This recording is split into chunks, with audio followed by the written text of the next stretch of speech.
Avez-vous déjà été qualifié de trop intense, d'être quelqu'un qui ressent trop, qui pense trop, qui aime trop, qui se soucie trop, et vous vous êtes probablement demandé ce qui n'allait pas chez vous? Je vais vous dire exactement ce qui n'allait pas chez vous. Rien, absolument rien. Ce que vous portez en vous, ce n'est pas un défaut, c'est un don. Un don que les neurosciences viennent de confirmer et que Carl Jung a cartographié il y a plus de 100 ans. Et dans les prochaines minutes, je vais vous le prouver d'une manière qui va changer complètement la façon dont vous vous voyez. En septembre 2024, le docteur Mark Brackett, directeur du Centre d'intelligence émotionnelle de Yale, est apparu dans le Huberman Lab et a révélé quelque chose que des millions de personnes intenses avaient besoin d'entendre.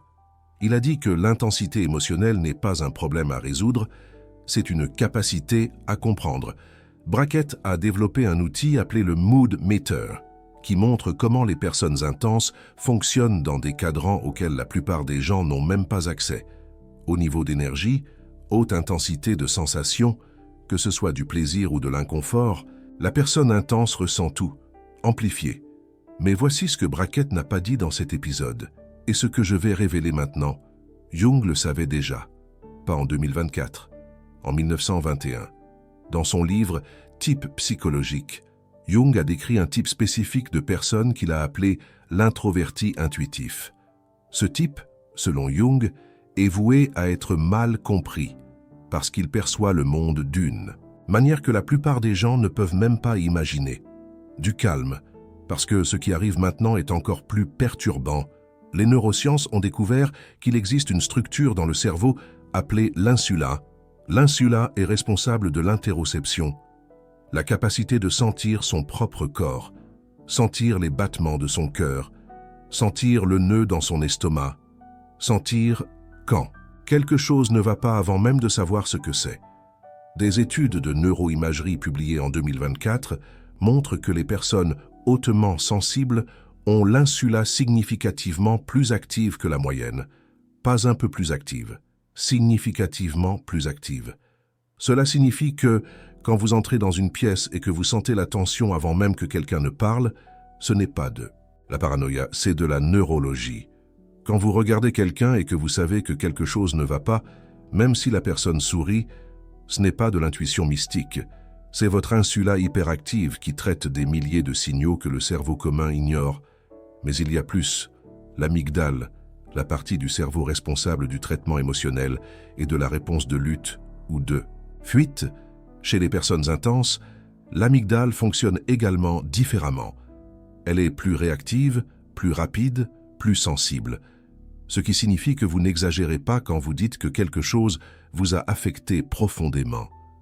Votre cerveau traite littéralement cette expérience de manière plus intense que le cerveau de celui qui vous a qualifié de dramatique. Gardez cette information. Elle va prendre tout son sens dans quelques instants. Jung a écrit quelque chose dans ses travaux qui est passé inaperçu auprès de presque tout le monde. Il a dit que la sensibilité extrême n'est pas une faiblesse, c'est une forme différente de conscience. Une conscience qui perçoit les couches les plus profondes de la réalité. Les couches auxquelles la plupart des gens n'ont tout simplement pas accès. Pensez-y. Vous avez probablement passé votre vie entière à essayer de vous intégrer, à essayer de diminuer votre intensité, à essayer de parler moins, de ressentir moins, de vous soucier moins. Et vous avez probablement remarqué que plus vous essayez de vous diminuer, plus vous êtes malheureux. Ce n'est pas une coïncidence, c'est de la neurologie. Votre cerveau a été construit pour fonctionner à haute intensité. Quand vous essayez de fonctionner à basse intensité, vous entrez en conflit avec votre propre biologie. Maintenant, voici la partie dont personne ne parle, et la raison pour laquelle vous avez probablement été rejeté tant de fois.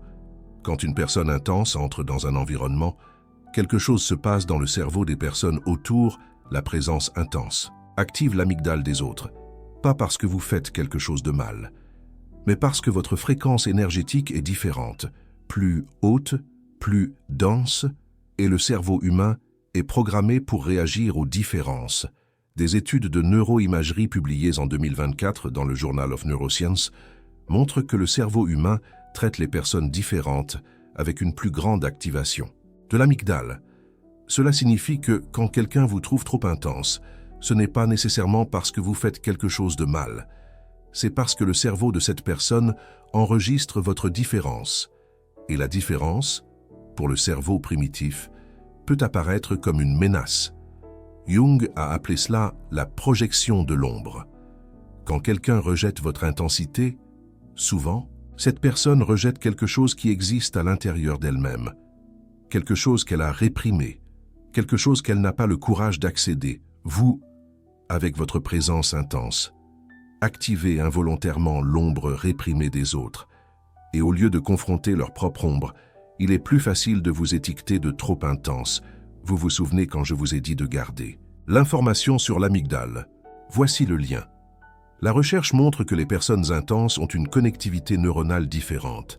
Spécifiquement, la connexion entre l'amygdale et une zone appelée PAG, la substance grise périaqueducale, est plus faible chez les personnes hautement sensibles. La PAG est responsable de la modulation des réponses d'anxiété. Quand cette connexion est plus faible, cela signifie que la personne ressent les émotions avec plus d'intensité et a moins de capacité automatique à les amortir. Ce n'est pas un défaut, c'est une configuration différente. Une configuration qui permet de ressentir plus, de percevoir plus, de connecter plus profondément. Mais aussi une configuration qui vient avec un prix, le prix de vivre dans un monde qui a été construit pour des personnes d'intensité moyenne. Jung a compris cela 100 ans avant que les neurosciences ne le confirment. Il a écrit que l'introverti intuitif vit dans un monde propre, un monde de perception subtile et de connexion profonde que la plupart des gens ne peuvent tout simplement pas voir. Et à cause de cela, ce type de personne se sent fréquemment aliéné, incompris, comme s'il parlait une langue que personne d'autre ne comprend. Mais voici ce que Jung a également dit, et c'est crucial. Il a dit que cette même sensibilité qui cause de la souffrance est la source de dons extraordinaires, la capacité de percevoir ce que les autres ne perçoivent pas, de sentir ce que les autres ne sentent pas, d'accéder à des profondeurs que les autres ne savent même pas qu'elles existent. En septembre 2024, quand Brackett a expliqué dans le Huberman Lab que nous ne devons pas étiqueter les émotions comme bonnes ou mauvaises. Il faisait écho à quelque chose que Jung a écrit il y a un siècle. Jung a dit que l'intensité émotionnelle n'est pas quelque chose à guérir. C'est quelque chose à intégrer, à canaliser, à diriger. Pensez à ce que cela signifie pour vous. Vous avez probablement passé des années à essayer de vous guérir de votre intensité, à essayer d'être plus léger, plus facile. Et vous avez probablement échoué à plusieurs reprises.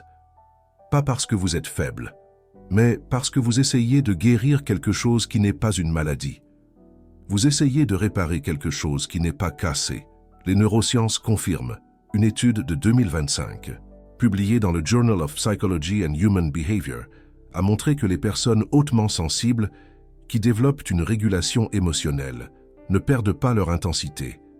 Elles apprennent à la canaliser, et ces personnes rapportent une plus grande satisfaction dans la vie que la moyenne de la population. Relisons cela. Une plus grande satisfaction dans la vie. Pas malgré l'intensité, mais grâce à elle. Cela contredit tout ce que vous avez probablement entendu toute votre vie. On vous a probablement dit que vous deviez vous détendre, vous calmer, laisser tomber.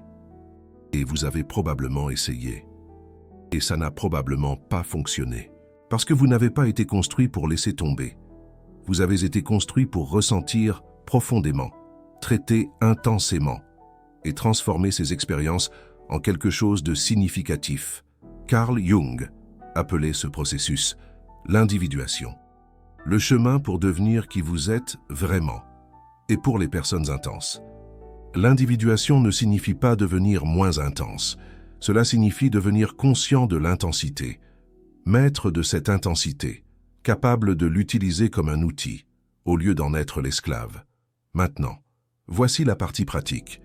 Que faites-vous avec cette information? Brackett a enseigné au Huberman Lab une technique appelée le distanciation. Lorsque vous êtes au milieu d'une expérience émotionnelle intense, vous prenez mentalement du recul, pas pour supprimer l'émotion, mais pour l'observer, pour comprendre ce qu'elle essaie de vous dire. Jung appelait cela la fonction transcendante, la capacité d'observer vos propres états internes, sans être complètement dominé par eux. Voici le protocole qui combine Jung et Huberman.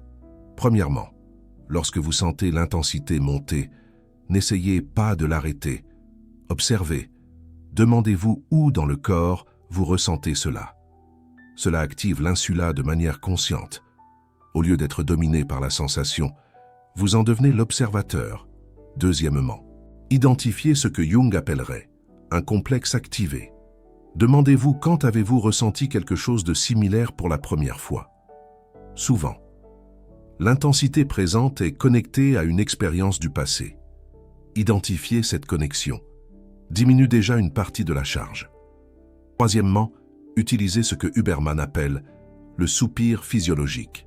2 inspirations courtes par le nez, suivies d'une expiration longue par la bouche. Cela active le système nerveux parasympathique et aide à réguler l'intensité, sans la supprimer. Quatrièmement, écrivez. Jung croyait profondément au pouvoir d'externaliser les contenus internes. Lorsque vous mettez sur papier ce que vous ressentez, vous sortez l'émotion du circuit fermé de l'esprit et la transformez en quelque chose qui peut être analysé. Cela n'élimine pas l'intensité, mais permet que vous travailliez avec elle, au lieu d'être travaillé par elle. C'est ici que la plupart des gens s'arrêtent. Mais je vais plus loin. Il existe quelque chose que ni Jung, ni Huberman n'ont expliqué directement, mais que la synthèse des deux révèle. L'intensité que vous portez n'est pas seulement une caractéristique personnelle, c'est une fonction.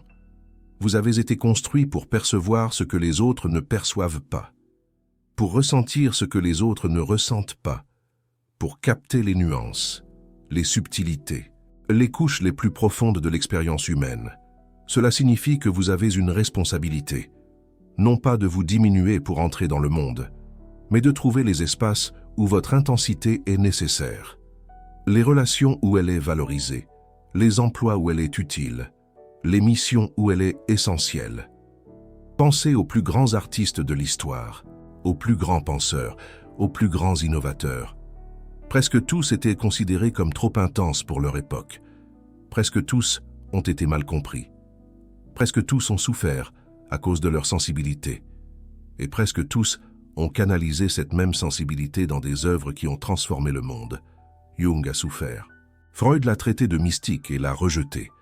La communauté scientifique l'a ridiculisé. Il a traversé une crise psychologique profonde qu'il a lui-même décrite comme une confrontation avec l'inconscient. Mais c'est exactement cette intensité, cette capacité de plonger dans les profondeurs, qui lui a permis de cartographier la psyché humaine, de façon que nous sommes encore en train de découvrir. 100 ans après, vous n'êtes pas malade, vous n'avez pas besoin de réparation, vous avez besoin de compréhension, de vous-même, de ce que vous portez, et du pourquoi vous le portez. Si vous avez ressenti quelque chose en entendant ces mots, YouTube a ce petit cœur doré là en bas, le Super Thanks. Lorsqu'une personne intense reconnaît une autre personne intense, à travers ce geste, quelque chose se passe. Ce n'est pas seulement un soutien financier, c'est un signal, une confirmation que vous n'êtes pas seul dans cette expérience. Il existe d'autres personnes qui ressentent ce que vous ressentez, qui perçoivent ce que vous percevez, qui portent ce que vous portez. Chaque Super Thanks renforce ce réseau invisible, de personnes qui osent ressentir profondément, dans un monde qui insiste sur la superficialité. Maintenant, je vais vous donner les dernières pièces du puzzle, la recherche de 2024, sur le cerveau hautement sensible, a montré quelque chose de crucial. Les personnes intenses n'ont pas seulement des régions cérébrales plus actives, elles ont une connectivité différente entre les régions. Spécifiquement, une plus grande connectivité dans les réseaux d'attention ventrale, d'attention dorsale et le réseau limbique. Qu'est-ce que cela signifie en pratique? Cela signifie que votre cerveau fait des connexions, que d'autres cerveaux ne font pas, voit des schémas que d'autres ne voient pas, traite l'information de manière plus intégrée. Cela explique pourquoi vous savez souvent des choses que vous ne devriez pas savoir. Pourquoi vous percevez des dynamiques que d'autres ignorent. Pourquoi vous connectez des points qui, pour les autres, semblent n'avoir aucune relation. Jung appelait cela la fonction intuitive, la capacité de percevoir des possibilités, des connexions et des significations qui ne sont pas à la surface. Et il a dit que les personnes avec cette fonction hautement développée sont souvent vues comme mystiques ou excentriques, pas parce qu'elles sont irrationnelles, mais parce qu'elles perçoivent une couche de la réalité, à laquelle la plupart n'ont tout simplement pas accès. 30% de la population mondiale est considérée comme hautement sensible. Cela signifie presque 2 milliards de personnes. Vous n'êtes pas une aberration. Vous faites partie d'une variation naturelle de l'humanité. Une variation qui existe parce qu'elle a une valeur évolutive, parce que les tribus qui avaient des personnes intenses et sensibles survivaient mieux, parce que ces personnes percevaient des dangers, des opportunités et des nuances que d'autres ne percevaient pas. Le problème, c'est que la société moderne a été construite pour la moyenne. Les écoles ont été construites pour la moyenne. Les emplois ont été construits pour la moyenne. Les relations ont été modelées pour la moyenne. Et quand vous n'êtes pas la moyenne, quand vous opérez à une fréquence différente, le système vous traite comme défectueux. Mais vous n'êtes pas défectueux. Vous êtes différent. Et différent n'est pas un défaut. C'est une variation. C'est une possibilité. C'est un potentiel. La question n'est pas comment devenir moins intense. La question est comment trouver les contextes où votre intensité est valorisée. Comment développer la régulation émotionnelle qui permet d'utiliser votre intensité au lieu d'être utilisée par elle. Comment construire une vie qui honore votre véritable essence au lieu de vous forcer à prétendre être quelqu'un que vous n'êtes pas. Carl Jung disait que la tâche la plus importante dans la vie est de devenir qui vous êtes, vraiment. Pas qui les autres veulent que vous soyez. Pas qui la société vous dit que vous devriez être, mais qui vous êtes. Au plus profond de vous-même. Pour les personnes intenses, cela signifie arrêter de s'excuser pour leur intensité, arrêter d'essayer de se minimiser, arrêter de faire semblant de ressentir moins que ce que l'on ressent vraiment, et commencer à rechercher les espaces, les personnes et les expériences qui résonnent avec votre véritable essence. Ce n'est pas facile. Cela peut signifier la solitude à court terme. Cela peut signifier le rejet de personnes qui ne peuvent pas vous suivre. Cela peut signifier un certain inconfort, en laissant derrière vous des relations et des situations qui vous demandent d'être moins que ce que vous êtes. Mais l'alternative est pire. L'alternative est une vie entière à faire semblant, une vie entière à se minimiser, une vie entière à porter un don et à le traiter comme une malédiction. Vous avez été construit pour ressentir intensément, pour percevoir profondément, pour vous connecter à des niveaux que la plupart des gens ne savent même pas qu'ils existent. Ce n'est pas votre problème. C'est votre but. Les neurosciences ont confirmé ce que Carl Jung savait depuis un siècle. L'intensité que vous portez n'est pas une erreur de fabrication. C'est une spécialisation, une configuration, qui vous permet d'accéder à des dimensions de l'expérience humaine que d'autres ne peuvent simplement pas atteindre, comme l'explique si bien Andrew Huberman. La question maintenant est, qu'allez-vous en faire? Êtes-vous trop intense pour les gens qui ne peuvent pas vous suivre? Team intensité ou team superficialité? Faites votre choix dans les commentaires.